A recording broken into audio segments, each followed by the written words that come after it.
సినీ ఇండస్ట్రీలో స్టార్ హీరోగా ఎంతో మంచి సక్సెస్ అందుకున్న వారిలో నటుడు ప్రభాస్ ఒకరు. కృష్ణంరాజు వారసుడిగా ఇండస్ట్రీలోకి అడుగుపెట్టిన ఈయన టాలీవుడ్ ఇండస్ట్రీలో వరుస సూపర్ హిట్ సినిమాలలో నటించి స్టార్ హీరోగా ఓ వెలుగు వెలిగారు. బాహుబలి సినిమా తన కెరియర్కు టర్నింగ్ పాయింట్ అని చెప్పాలి. ఈ సినిమా పాన్ ఇండియా స్థాయిలో ఎంతో మంచి సక్సెస్ అందుకుంది. ఇలా పాన్ ఇండియా స్థాయిలో వరుస సినిమాలలో నటిస్తూ కెరియర్ పరంగా బిజీగా ఉన్న ప్రభాస్ ఒక్కో సినిమాకు సుమారు 150 కోట్ల వరకు రెమ్యునరేషన్ అందుకుంటూ ఎంతో మంచి సక్సెస్ అందుకున్నారు. ఇలా కెరియర్ పరంగా అభిమానులను ప్రభాస్ సంతోషపెట్టినప్పటికీ వ్యక్తిగతంగా మాత్రం నిరాశకు గురి చేస్తున్నారు.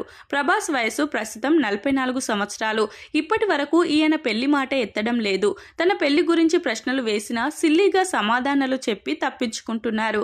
ఈ విధంగా ప్రభాస్ పెళ్లి గురించి సీరియస్ గా తీసుకోకపోవడంతో ఈయన పెళ్లి చేసుకునే ఆలోచనలో లేరని స్పష్టంగా అర్థమవుతుంది.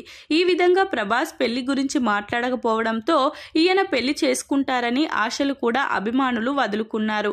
ఇలాంటి తరుణంలోనే ప్రభాస్ పెళ్లి చేసుకోకపోతే ఈయన 100 కోట్లకు వారసులు ఎవరు అనే ప్రశ్న తలెత్తుతుంది.